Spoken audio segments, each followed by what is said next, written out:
ಕಾದಂಬರಿಯ ಹೆಸರು ಒಳಧ್ವನಿ. ಬರೆದವರು ಚೈತ್ರ ವಿ. ಮಾಲವಿ. ಅಂದು ನನ್ನ ಕಣ್ಣಲ್ಲಿ ನನಗೆ ತಿಳಿಯದೆ, ನನ್ನ ಅಪ್ಪಣೆಯೂ ಇಲ್ಲದೆ ಕಣ್ಣೀರು ತುಂಬಿಕೊಂಡಿತ್ತು. ನನ್ನ ಕೆನ್ನೆಗಳ ಮೇಲೆ ಮುತ್ತುಗಳಂತೆ ಮಿನುಗುತ್ತಿದ್ದವು. ಆ ಕ್ಷಣ ನಾನು ಈ ಲೋಕದಲ್ಲಿ ಇದ್ದಂತಿಲ್ಲ. ಅದು ಬೇರೊಂದು ಲೋಕ. ಅದೇ ಪ್ರೀತಿ ಪ್ರೇಮದ ಲೋಕದಲ್ಲಿ ಪಯಣಿಸುತ್ತಿದ್ದೆ ಏನೋ. ಅಂದು ಆ ಹುಡುಗನ ಕಣ್ಣುಗಳು ನನ್ನನ್ನು ಹಿಡಿದು ನಿಂತಂತಿತ್ತು. ಅವನ ಆ ಸುಂದರ ಮುಗುಳ್ನಗೆ ಎಂಥವರನ್ನೂ ಆಕರ್ಷಿಸುವಂತಿತ್ತು. ಅದೇ ಕಾರಣಕ್ಕೆ ಏನೋ ನಾನು ಅವನ ಕಣ್ಣುಗಳಿಗೆ ಸೋತು ಹೋಗಿದ್ದೆ. ಆ ಕಣ್ಣುಗಳು ನನ್ನನ್ನು ಬಿಡದೆ ನನ್ನ ಹೃದಯದಲ್ಲಿ ಹುದುಗಿ ಕುಳಿತು ಬಿಟ್ಟಿದ್ದವು. ಅವನಾಡುವ ಮಾತುಗಳು ನನ್ನ ಮನದಾಳದಲ್ಲಿ ಮುತ್ತು ಹವಳಗಳಂತೆ ಪೋಣಿಸುತ್ತಿದ್ದವು. ಆ ಬಸ್ ನಿಲ್ದಾಣದಲ್ಲಿ ಅವನು ತನ್ನ ಗೆಳೆಯರ ಜೊತೆ ಬೆರೆತು ಹರಟುವ ರೀತಿ ನನ್ನನ್ನು ಬೆರಗುಗೊಳಿಸಿತ್ತು. ಅವನು ತನ್ನ ಕೈಯಲ್ಲಿ ಪುಸ್ತಕಗಳನ್ನು ಹಿಡಿದು ನಿಂತಿದ್ದನು. ತನ್ನ ಬಸ್ಸಿನ ಬರುವಿಕೆಗೆ ಕಾದು ನಿಂತಿದ್ದ ಏನೋ ಅನ್ನುವಷ್ಟರಲ್ಲಿ ಅವನು ತನ್ನ ಬಸ್ ಹತ್ತಿ ಹೊರಟೇ ಬಿಟ್ಟಿದ್ದ. ನನ್ನ ಕಣ್ಣುಗಳಿಗೆ ಕೊಂಚ ನಿರಾಸೆ ಹುಟ್ಟಿತು. ಕ್ಷಣವೇ ಮನಸ್ಸು ಅವನ ನಾಳೆಯ ಬರುವಿಕೆಯ ನೆನಪಾಗಿ ಕೊಂಚ ಉಲ್ಲಾಸದ ನಗು ಬೀರಿತು. ಆಗ ನನ್ನ ಗೆಳತಿ ನನ್ನನ್ನು ಕೂಗಿ ಕರೆದಳು. ನಾನು ಅವಳ ಜೊತೆ ನನ್ನ ಮನೆಯ ದಾರಿಯಲ್ಲಿ ಹೆಜ್ಜೆ ಹಾಕತೊಡಗಿದೆ. ಆ ದಾರಿಯಲ್ಲೂ ನನಗೆ ಅವನ ಸುಂದರ ಮುಖವೇ ಕಾಣುತ್ತಿತ್ತು. ಅವನ ಕಣ್ಣುಗಳ ಬಗೆಗೆ ಕಲ್ಪನೆ ಮಾಡಿಕೊಳ್ಳುವಷ್ಟರಲ್ಲಿ ನನ್ನ ಮನೆಯು ಬಂದೇ ಬಿಟ್ಟಿತು.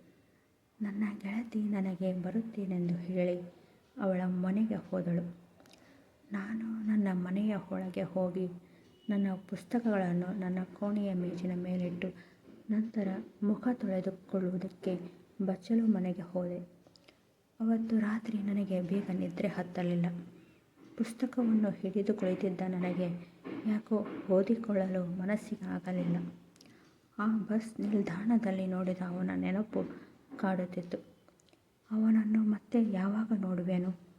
ಅವನು ನಾನು ಓದುವ ಕಾಲೇಜಿನಲ್ಲೇ ಓದುತ್ತಿದ್ದಾನೋ ಅಥವಾ ಬೇರೆ ಕಾಲೇಜಿನಲ್ಲಿ ಓದುತ್ತಿರುವನೋ ಎನ್ನುವ ಕುತೂಹಲ ಹುಟ್ಟಿತು ನನಗೆ.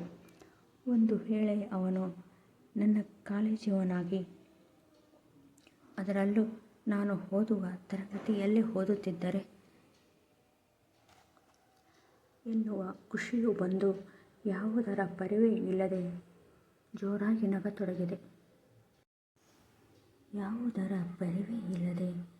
ಜೋರಾಗಿ ನಗತೊಡಗಿದೆ. ಆ ಜೋರಾದ ನಗು ನನ್ನ ಅಮ್ಮನ ಕಿವಿಗೆ ಬಿದ್ದು, "ಹೇ ಮಾರಾಯ್ತಿ, ಏನಾಯಿತು ನಿನಗೆ? ಯಾಕೆ ಇಷ್ಟು ಜೋರಾಗಿ ನಗ್ತಾ ಇದೀಯಾ?" ಎಂದು ದಬಾಯಿಸಿ ಹೋದಳು. ಮರುದಿನ ನಾನು ಬೇಗ ಎದ್ದು ರೆಡಿಯಾಗತೊಡಗಿದೆ. ಅವಸರದಿಂದಲೇ ತಿಂಡಿ ಕಾಫಿ ಮುಗಿಸಿಕೊಂಡು ನನ್ನ ಕೋಣೆಗೆ ಹೋಗಿ ನನ್ನ ಪುಸ್ತಕಗಳನ್ನು ಹಿಡಿದು ಹೊರಟೇ ಬಿಟ್ಟೆ ಆ ಬಸ್ ನಿಲ್ದಾಣದ ಕಡೆಗೆ. ಅವನನ್ನು ನೋಡುತ್ತೇನೋ ಇಲ್ಲವೋ ಎನ್ನುವ ಸಂಶಯ ಕಾಡುತ್ತಿತ್ತು. ನಾನು ಆ ಬಸ್ ನಿಲ್ದಾಣದ ಹತ್ತಿರ ಬಂದು ಕುಳಿತುಕೊಂಡೆ. ಅವನು ಇನ್ನೂ ಬಂದಿದ್ದಾನೋ ಇಲ್ಲವೋ ಎಂದುಕೊಂಡೆ. ಅವನು ಇಂದು ಬರದೆ ಹೋದರೆ ಅವನು ಯಾರೋ ಏನೋ. ಆದರೂ ನನ್ನ ಮನಸ್ಸು ಅವನಿಗಾಗಿ ಪರಿತಪಿಸುತ್ತಿದೆ. ಅವನನ್ನು ನೋಡುವ ತವಕ ನನಗ್ಯಾಕೆ ಎಂದು ನನ್ನಲ್ಲೇ ಪ್ರಶ್ನೆ ಹಾಕಿಕೊಂಡೆ. ಕಾಲೇಜಿನ ಸಮಯವಾದರೂ ಅವನು ಬರುವ ಸುಳಿವೇ ಇಲ್ಲ. ಒಂದು ವೇಳೆ ಅವನು ನನಗಿಂತ ಮೊದಲೇ ಬಂದಿರಬಹುದೇ ಎನ್ನುತ್ತಾ ಕಾಲೇಜಿನ ಕಡೆ ಧಾವಿಸಿದೆ. ನನ್ನ ಗೆಳತಿಯು ನಾನು ಹೋದ ಸ್ವಲ್ಪ ಹೊತ್ತಿಗೆ ಬಂದಳು. "ಯಾಕೆ ಇವತ್ತು ಇಷ್ಟು ಬೇಗ ಬಂದಿದ್ದೀಯಾ?" ಕೇಳಿದಳು.